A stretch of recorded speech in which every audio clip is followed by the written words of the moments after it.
and learn a little bit more about what it takes to finance your degree, both through sources at UA, University of Alabama, and other sources. So, a little bit about me. So, again, my name's Andrew Goodliff. I'm Associate Dean for Admissions, Recruitment, and Fellowships. And I'm also a professor at the University of Alabama. So I've been on both sides of this. Right now, I'm more involved in trying to bring the students in, but I've also been in that situation of being a faculty member who's trying to recruit students and who's trying to find money to support those students. A little bit about my history. I've been at the University of Alabama since 2004. I'm originally from the United Kingdom, so I also, for those of you who are on this who are international students, I've also came to the US originally as an international student, so I have sort of a broad understanding of what it takes to be an international student and the visa issues and all that sort of thing as well. So I'm very sympathetic to, especially to our international students. To tell you a little bit about the University of Alabama. Caitlin, can you still see the screen okay? Yes, it is in your view though, and not presentation Ah, view. how's that? Uh, Now we see it in presentation view. Okay, so Like on that's your the right end. way. No, it's not. Okay, let's Okay, now it's, yeah, back to the, so this is where I had the problem last time of a screen popping up. How's that? yes, that is good. Okay, because yes, this is the one where I had screen pop up. Mhm. All right, so let's keep going here.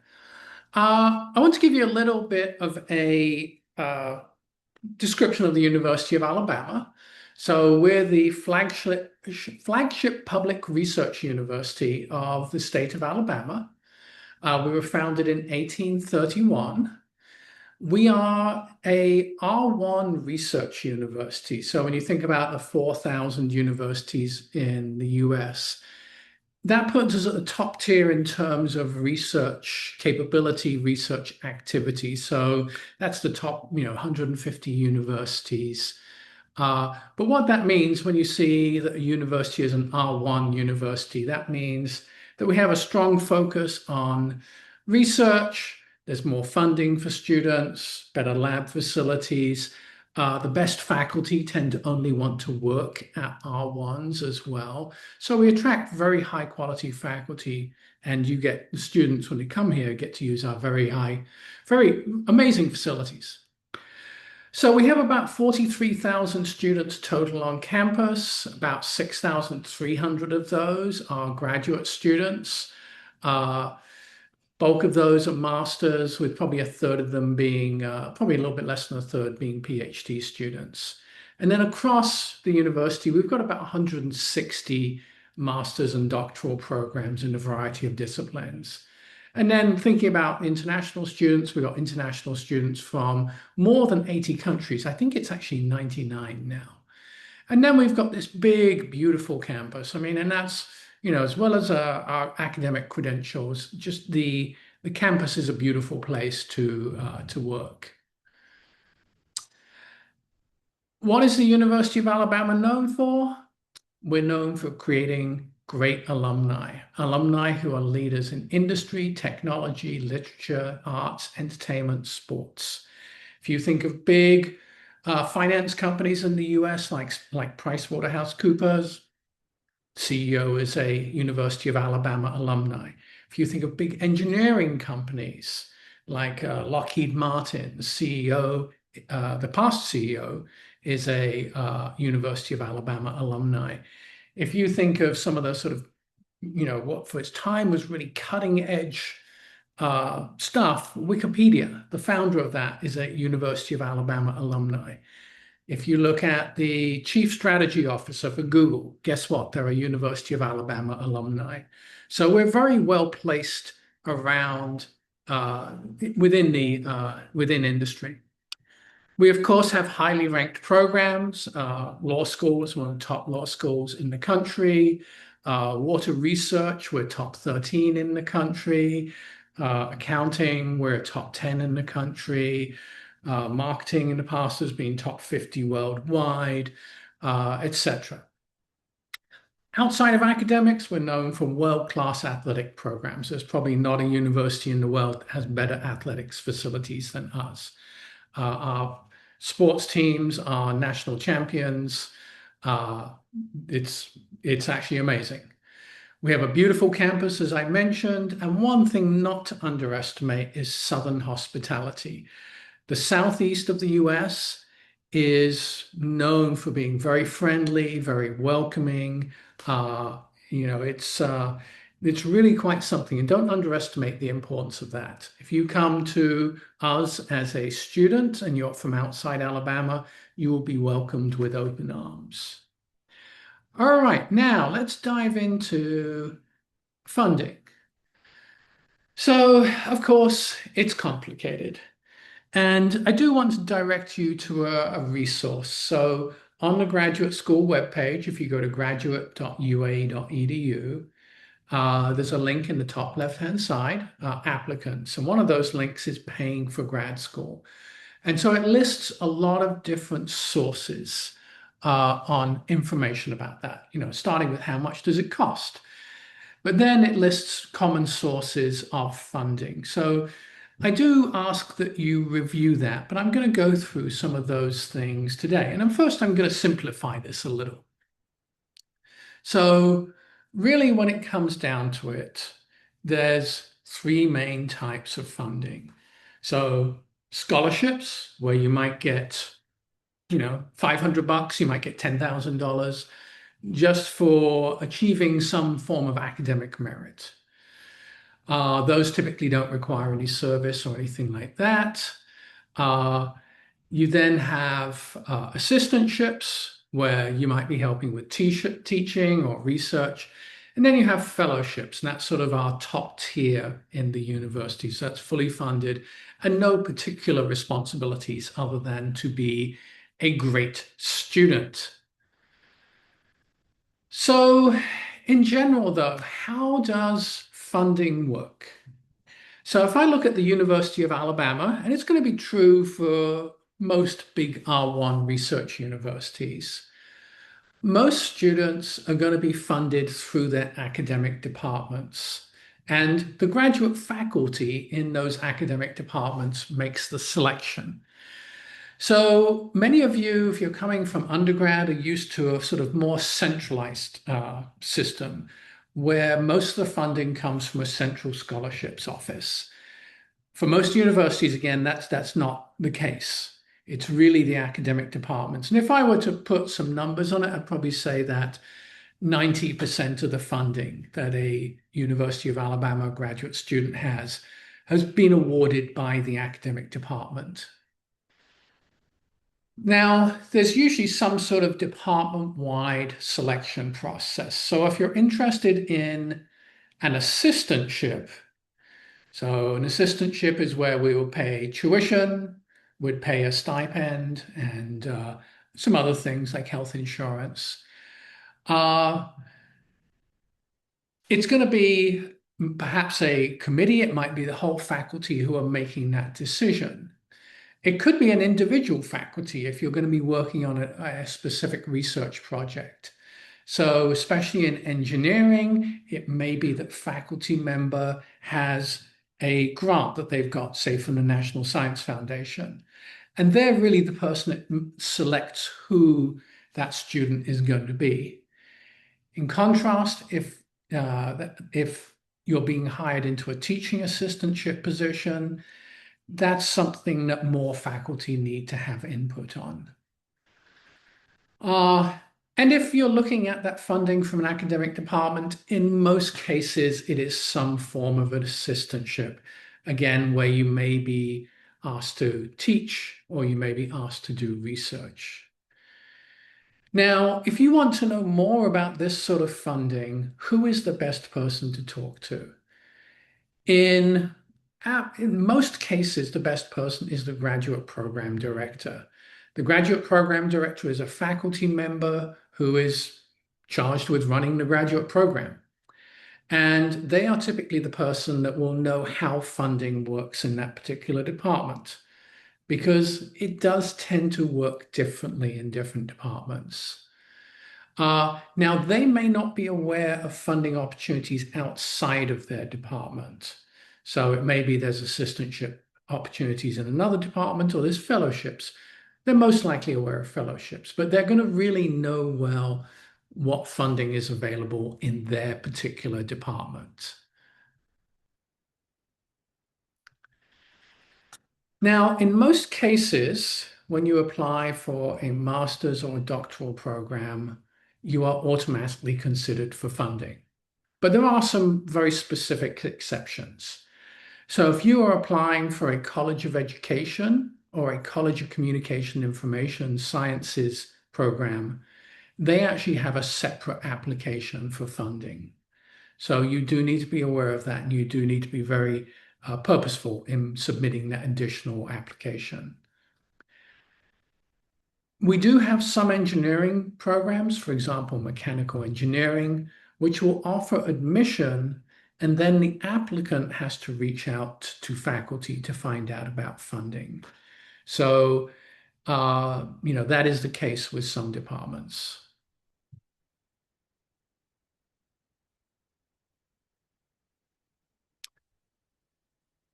Hold on one second. All right.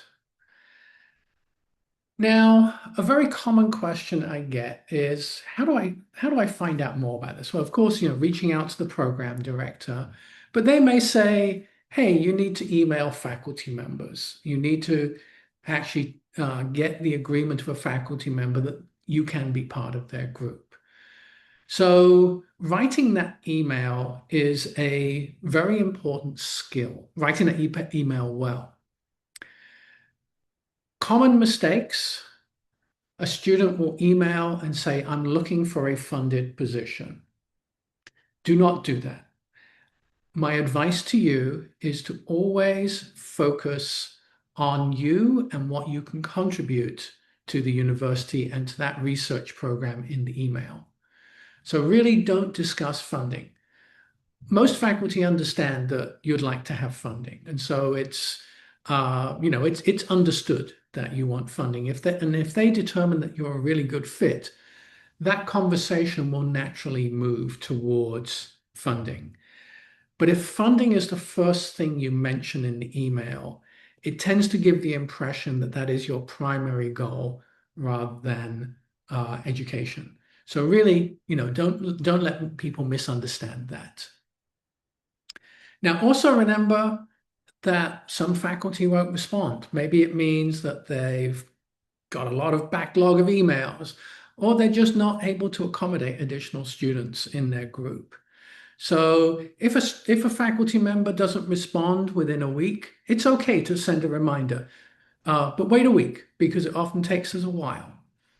But if they still don't reply, that most likely means that professor doesn't have any openings. And I know really they should reply just to say that, but we all get very busy, unfortunately. Uh, Make sure that your email is grammatically correct and well written. Always have someone else read this before you send it in. Don't just write the email yourself and send it. Have someone else review it. And make that first email short. So we're talking, a paragraph. If you send an email that is 2 pages long, if I get that email and I'm looking at my email, I see something that's 2 pages long, I may not have time to read it then. I may have to come back to it later. And, later maybe a week from now. But if there's a short paragraph that really summarizes your strengths, that's something I can read right now and determine whether it's worthwhile replying straight away. So make those emails short as well. All right. Funding for master's students versus doctoral students. So this is going to vary by program. In general, a doctoral student is far more likely to receive funding than a master's student. If you are looking at master's programs in engineering or in business, it's going to be hard to find a funded position, a fully funded position. So, and that's not just the University of Alabama, that is universities nationwide. Uh, and say there are some exceptions. University of Alabama College of Arts and Sciences, almost all doctoral students and the majority of master's students are funded. Other colleges, as I say, master's students are far less likely to get funding, but most of the doctoral students do get funded. Uh, so it's going to vary. Now, what is always the case is if we have a truly exceptional applicant, we're always going to try and fund them, regardless of the program. And that might be where graduate school helps that department, for example. So there are, of course, exceptions. Now, let's go back to those different types of assistantships. So if you are looking at a teaching assistantship, you're probably, you might be helping out in a lab class, you might be helping grading, you might be the main instructor in a class, depending on your experience. Uh, if you're looking at a research assistantship, you're almost certainly working directly for a research active faculty member. So just working directly for them. And you will be helping them with a funded research project, or it could be a research project the university is funding as well.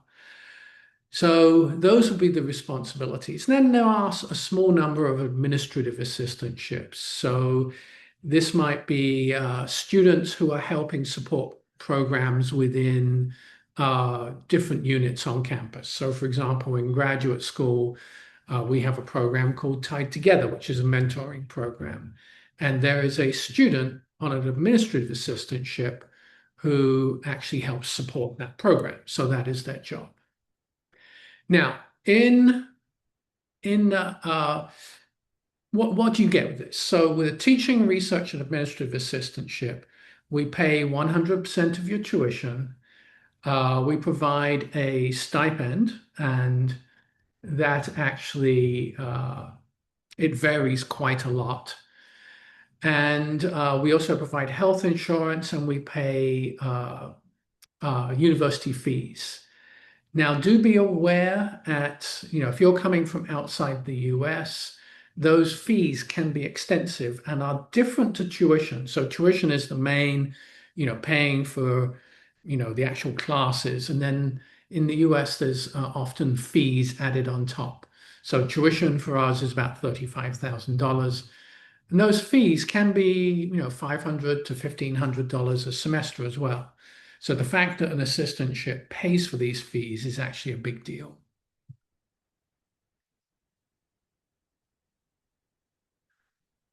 Okay, hold on one second. So when you think of assistantships, this is really fully funded. That's what that means. So we're providing you with the support that will fully pay for your degree. So again, 100% tuition scholarship, health insurance, fees, and tuition. The stipend, our minimum stipend, I think in the fall is going to be about $18,000. Maximum stipend is probably close to $40,000. So they really do vary a lot by program. And as you can probably guess, science and engineering and business are the ones that tend to be higher stipends. Now, a word of caution, when you're looking at other universities, there are some universities that don't cover all tuition, or they might not cover those course fees. So they might cover tuition, but not the fees. So I know, for example, there's universities in Texas that they'll only pay the in-state portion of tuition. The student is responsible for paying the out-of-state. So do make sure if you're looking at other universities that you know that it is covering all, your assistantship is covering all of the tuition. And then also, as you're looking at different universities, do remember that the cost of living varies a lot in the US. And so I've lived in a lot of different places in the US. I've lived in Alaska, I've lived in Hawaii, Texas, California, and Alabama. And Alabama has a low cost of living. And compared to, say, California or Hawaii, it's probably half of what you pay in those places. So keep that in mind when you're comparing offers as well. Fellowships, mentioned those at the start. This is also what we call fully funded. This is the top tier of funding. So I probably give out 100 of these each year. So these include all the benefits of an assistantship. So all tuition, health insurance, stipend, but without the work requirement. So our requirement is that you are a very good student and you do really good things. So this is one where the funding does come through the graduate school. Uh, it's not, the funding doesn't come through the academic departments, but the departments have to nominate their top applicants. So they're still involved on that, with that. Now, some of our fellowships, especially for our doctoral students, actually have 5 years of funding. So they're about $40,000 stipend, full tuition and health insurance, etc. So those are a very, very good deal if you can get them.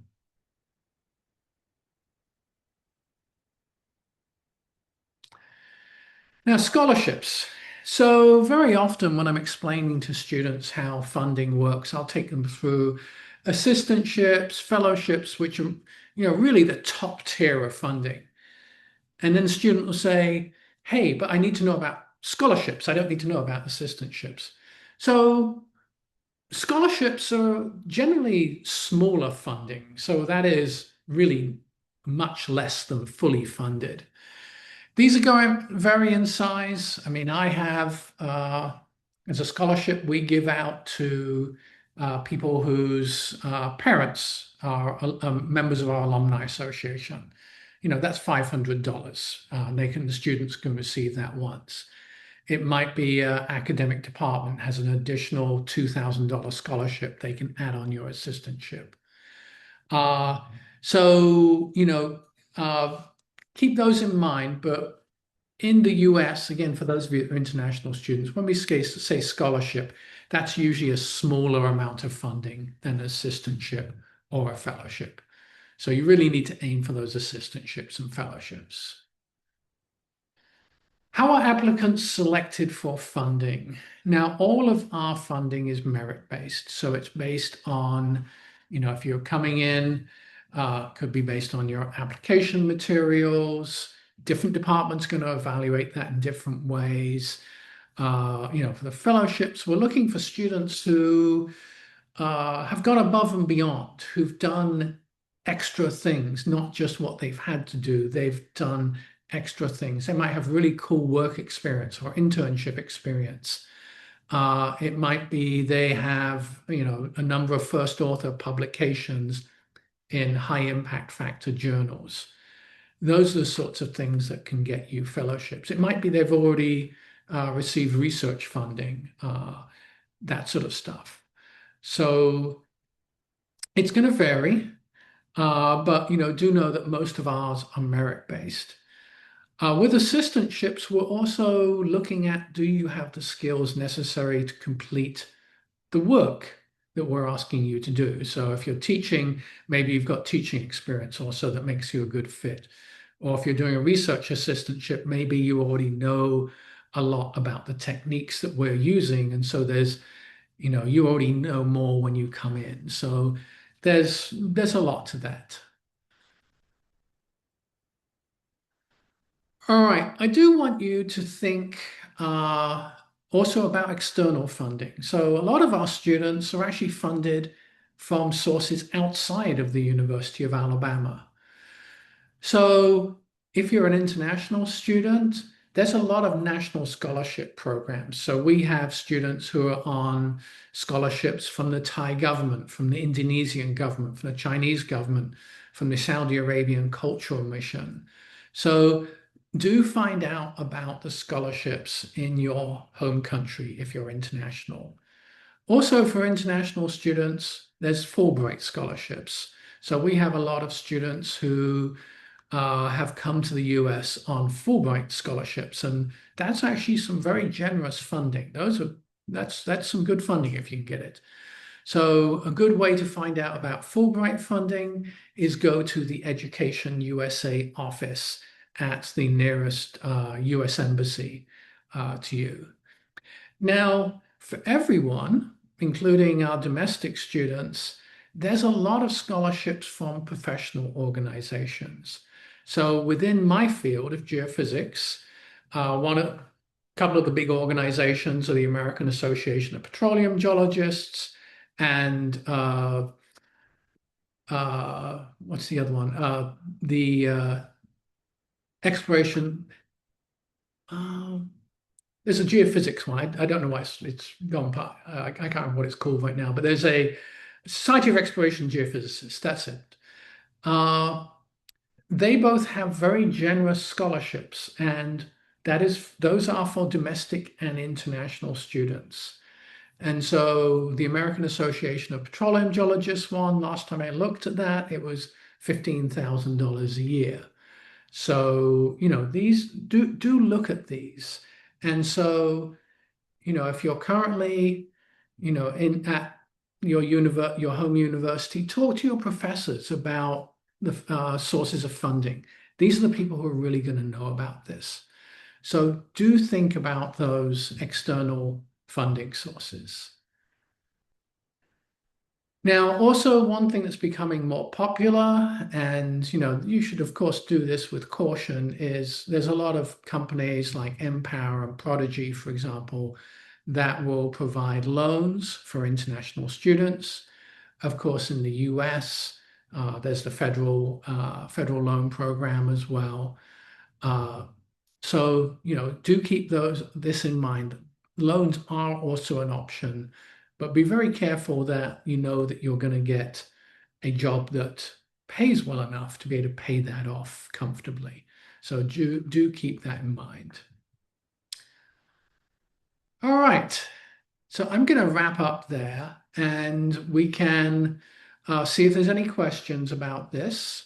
And, there may be some burning question you have that I've totally missed. But between Caitlin and I think we can probably attempt to answer most of your questions. For sure. So I have started answering several questions in the Q&A. Again, if you do have questions, guys, please send those in the Q&A, but be sure that you click over to the answered section because there's a good chance you probably have a similar question to someone else. And I, due to time, will probably skip over your question if we've already answered that. But go ahead and send those. We're not going to allow folks who are raising their hand to unmute themselves just so we can get through as many questions as possible. So some of the questions, Andy, or Dr. Goodliff, sorry, have You're been fine with about, Andy. We're very informal here. have been about PhD programs and funding. And most of the questions, I answered that most of our PhD students are fully funded. Can you kind of briefly explain that and the difference between master's and PhD level funding? Sorry, say that again.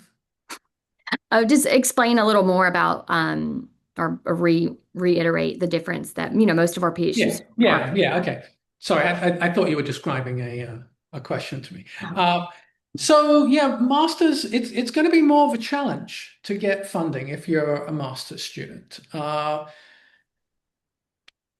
With the exception of departments in our College of Arts and Sciences, you're probably not going to get funding for a master's degree. Uh, and so, keep that in mind. Most PhD students are going to be funded though. So, that's really the difference. And to give you an idea, I mean, our fellowships, for example, in the grad school, those are really laser focused on PhD students. So this year I gave out about 100. Three of those went to master's students. So that gives you really a perspective on that. um, so let's see. Several of these students have already been admitted, so congratulations, guys. But they're Wonderful. looking for funding or still waiting on a funding offer from their programs. Um, Did you talk about like the student jobs board? I just sent that in the chat, but if you want to kind of go over I'll, that. I'll come back to that one, but if you're looking, still waiting for a funding offer, I'm getting a lot of emails about that as well right now. And in most cases, it is from students who have been admitted to engineering. And so, in the case of engineering, you really do need to be proactive and be identifying faculty members who share your research interests, because that's how you're going to get a funding offer. Uh, it varies by programs. If you're in engineering, make sure that you're reaching out to faculty members, and really, do not ignore my guidelines about writing emails. You've got to spend a lot of time designing that email. It's got to be short and don't mention funding in the first email. Uh, University Jobs Board. So, as a big university, there's a lot of student jobs on campus. And, some of them may be, helping out in a university dorm. Uh, some of them may be working in the library. Some of them may be, doing, helping in research labs. So there's going to be a lot of variability. But if you go to UA Student Jobs, so one word, uastudentjobs.ua.edu, that is the portal to find these student jobs. And so there's always jobs advertised there. I've never not seen jobs advertised there. And for example, I mean, last I heard, we were actually still looking for someone to work the front desk a little bit later in the summer in grad school. So uh, that job. Well, reach out to us if you're interested in that one, because that one's not actually advertised on the student job board. Bad example, sorry. But there But are a lot of on-campus yeah, and it community. may well be, if a program director can't find you funding in a department, ask them, do they have any leads on other positions in other departments? Often you find these things by word of mouth.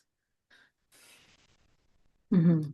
Yeah, and I was on the student jobs board. I sent the link in the chat, and over on the right-hand side of the screen, you can kind of filter down the different options. So there are different opportunities for graduate versus undergraduate, off-campus versus on-campus. So just make sure when you're looking at those, definitely if you're an international student, making sure that you're reading, the requirements. You're not allowed to have an off-campus job, things like that. And then even within the fine print of, even if it is filtered to a graduate student position, that may not include the tuition. Most offices that list a position of graduate assistant, that does include a tuition waiver. However, there are some offices that say it is a graduate assistantship, but it doesn't include tuition. Of course, you're paid hourly, and there may be some other benefits, but it may not include tuition. And as an out-of-state student or an international student, that's a pretty big game changer there. So make sure you're looking at those and reading the fine print there, but also checking that website, at least once a week. They only have to post a position for 7 days. Some offices post it longer than that, but some, they post it, it's up for a week and it's down. So if you're not constantly checking that website, then you miss that opportunity. And so there's also been some other questions about summer funding. Students have received funding for both fall and spring, but not for summer. A lot of programs don't offer funding in the summer. Some do. They offer 12-month funding. But oftentimes, there will be opportunities in the summer to get funding. Obviously, you probably won't need tuition funding over the summer, but you still need, some kind of salary to help pay your rent and bills and things. And so whether that is an internship on campus, or what Dr. Goodliff was talking about earlier, just being like a student worker in at the front desk of an office over the summer. There are a lot of opportunities like that may not be within your area or your field or doing really heavy research stuff, but at least it is some salary for the summer to help cover your living expenses and things. But oftentimes faculty will end up with a grant or something, and they may be able to extend your funding or do a specific project for the summer, but they may just not be able to offer you that funding up front on that contract. If I don't know if that explained it or if I went a little too far in that explanation. I was reading some of the questions Question. while you were talking. Uh, let's see, what have we got here? Uh, Adam has been admitted for the MA for 26 in journalism and media studies, having difficulty funding. That is going to be a department where most of the students are self-funded. They have very limited funding. Uh, if you send an email to the program director, Elliot Panek. He will be able to tell you if there's any funding available, but it's going to be unlikely that you can get funding for that particular program. But I will say there are a lot of assistantship, not a lot, but a few assistantships on campus that may be available that may be looking for, some skills that you have. As Mhm. far as the media Absolutely. study is journalism, a lot of offices. I actually have a grad assistant who works with me doing social media, graphics, marketing, things like that. And so I'm always looking for an advertising student, a journalism, media studies student, something like that. I do have already hired one, so that position is not open right now. But definitely look on that student jobs board because oftentimes there are different offices on campus who are looking for a GA with your skill set. Mhm. There's another one here. This is an example of the differences in funding across colleges. I'm interested in educational programs. Do you have funding for these programs, specifically MA and PhD in it just went away. Where'd it go? Oh, I hit answer live. I forgot that it goes Yeah, away. there's MA or PhD in higher ed administration. Uh, that is one where if you're in the College of Education and you want to do a master's, they're not going to fund you. There may be funding elsewhere on campus, but that college is not going to fund master's students. PhD, most likely. But the College of Education, they don't fund all of their PhD students because a lot of students who are following education degrees, especially higher ed administration, might be part-time, they might be working full-time, so etc. Uh, so this is another good one here. The scholarships are available for students admitted to PhD program in fall. Is that also available for PhD students admitted for winter/spring? Uh, the reality is if you are applying for fall, you're far more likely to get funding than if you're applying for the spring. It's just there's less funding available during the spring semester because most people start in the fall. So if you want to maximize your chances of getting funding, always apply for fall. That's my advice. Uh, does grad school provide fellowships in second or onward semesters? So we provide fellowships for first semester, fellowships for second semester, and then we do have some fellowships that cover all of the semesters. But we don't have fellowships specifically for like the middle years, for example. Uh,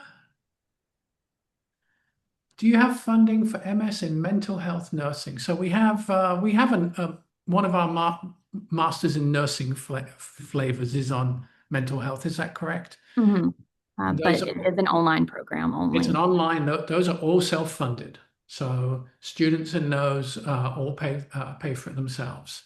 So there's no funding really there. Uh, all right.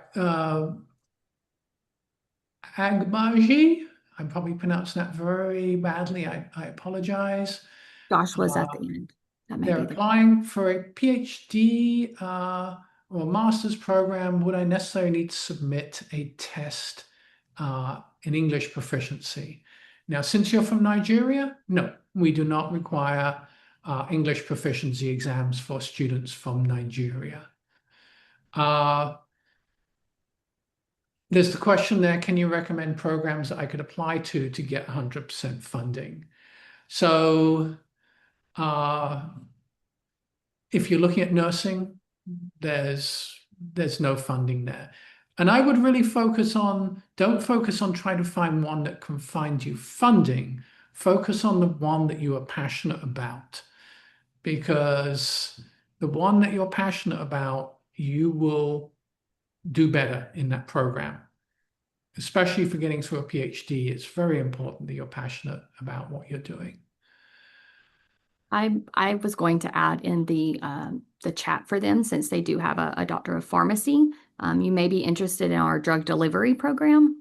Mhm. I'm going to send a link to that. There is Yeah, good a, point. a Good point. master's in translational medicine. It's a new program starting this fall, actually. And then within that, we have a PhD in interdisciplinary studies that has an area within that. So I'll send you the link to that. But I think, Yeah, if you have that that's a good pharmacy one. background, that may be a good program for you. Someone here asking about postdoctoral fellowship opportunities. So, as a big R1 research university, we do have a lot of students doing postdocs. And if you're interested in that sort of thing, grad school doesn't handle those. That's really, you're going to actually have to approach the individual departments. So emailing the department chair for those sorts of things is probably your best strategy. Uh, let's see. I have a master's philosophy in accounting. I'm interested in a PhD program. Will it have to be only in the field of business, or can I try other departments? Uh, so that one, if you have a master's in accounting, depends on what your interests are. I mean, it might be that you could switch over to economics or finance. It really depends on your interests. Now, is there a waiver for GRE or GMAT scores?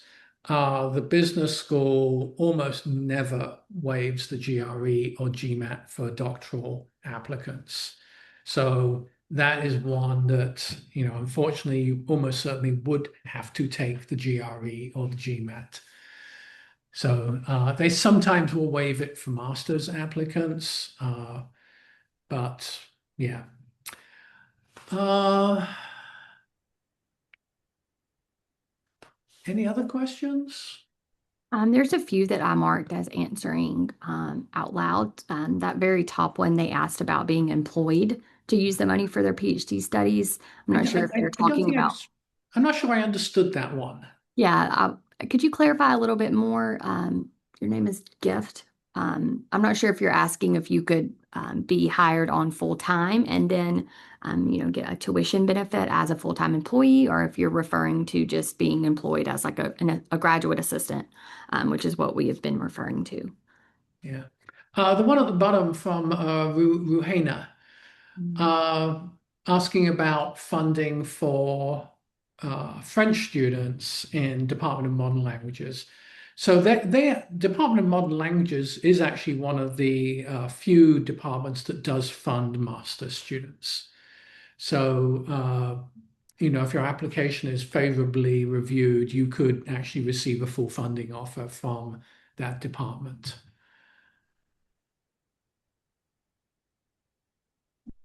There were a few more that came in. Some were asking about applying directly to a PhD program. Mhm. I'll answer that one I anyway. do see one here about funding from external organizations in physics. So yes, a lot of those are also for international students.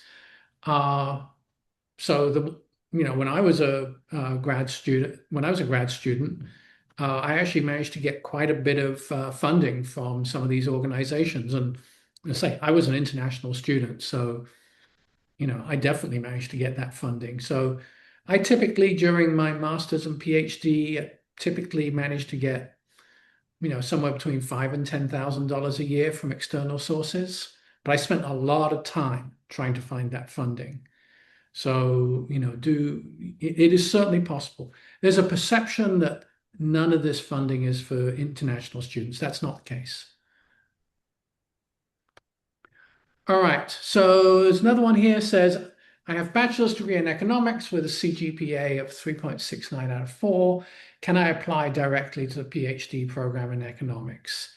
Yeah, in all of our business programs, you don't need to have a master's to go into the PhD. You can go directly into the PhD without a master's. Now, it's not just based on GPA. So we can't answer it just based purely on GPA. They're looking at your whole application holistically. But I think every one of our programs in business accepts people directly to the PhD from the bachelor's.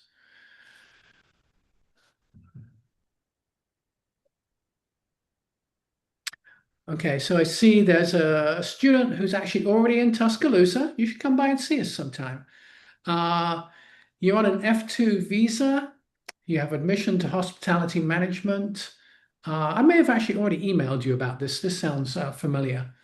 Now trying to figure out finances. Now, hospitality management is one of the ones that really doesn't fund many master's students, if any.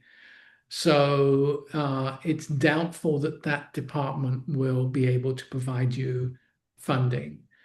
So there are loans available, but they are very much program specific. So, I mentioned companies like Prodigy. Uh, Typically, they will only grant loans to students who are in engineering, science, business. Uh, if you look at the grad school page, there's some of those loan companies listed.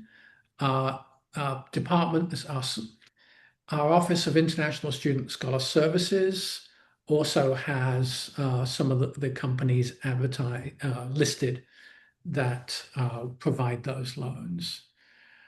So do look at that, and do remember that there's other programs on campus that, depending on your skill set, may be interested in hiring you as an assistantship. So do look at other departments as well. But yeah, hospitality management is unfortunately almost certainly not going to fund you. Question from David. Can you apply directly to a PhD with an undergrad in pharmaceutical sciences? Depends on the discipline. If you are coming into our interdisciplinary master's advanced drug delivery specialty, you would actually need a master's. But if you're going into biology, you wouldn't probably need a master's. But it's always something where we need to see the full application. We can never answer this just based on, say, GPA or what the degree name is.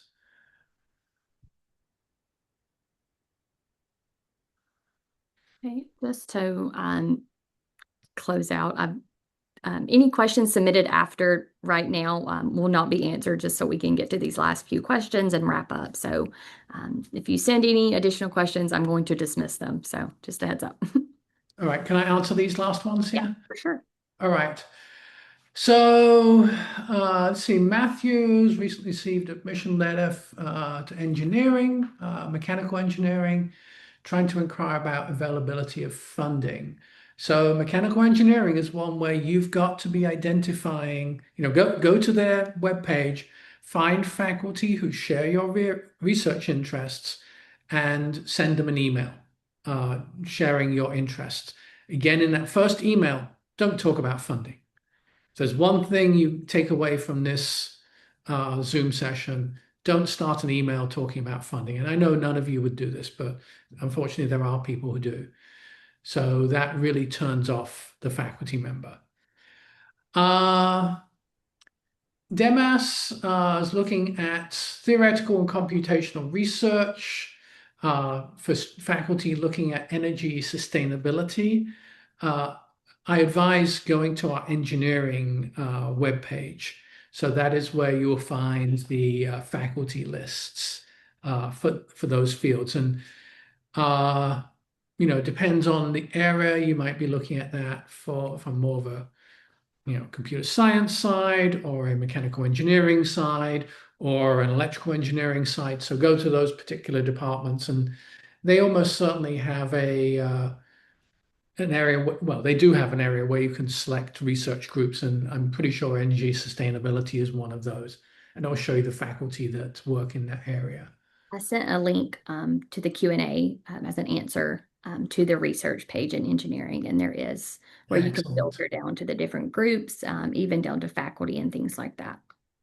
Yeah. So someone here wants to do nursing sciences, bachelor's or master's. So certainly at the master's level, there is little to no funding.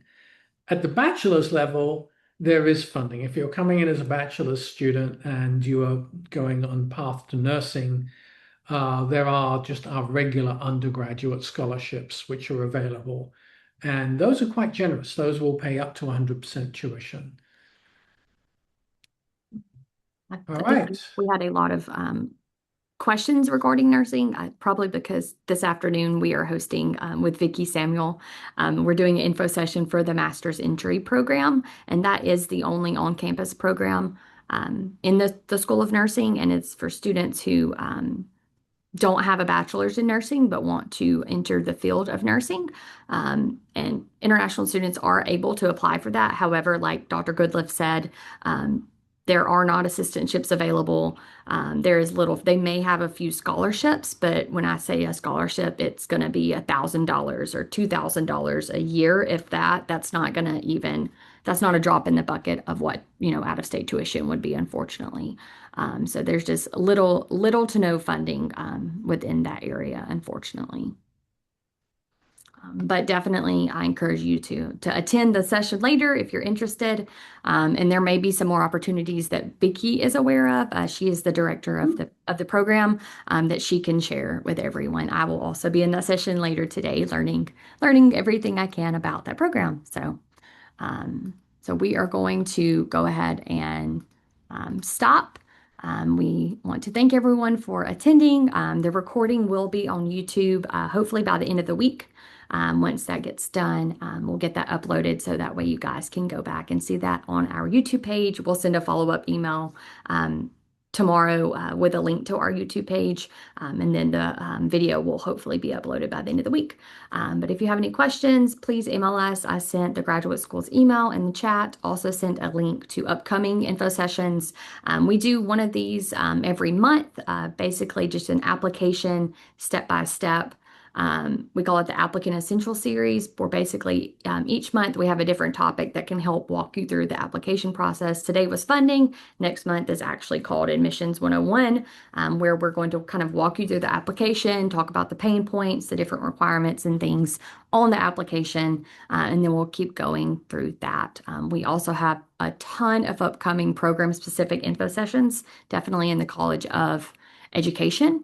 So I would look at those. And then we always have a monthly general session for international students and a monthly general session for domestic students, just to answer any questions you may have and help you guys as you are starting your application and things. So I want to thank you guys again for joining us. I want to thank Dr. Goodliff for his time and all his valuable insights. And if there's anything that we can help you guys with, please reach out to us. We'd be happy to chat.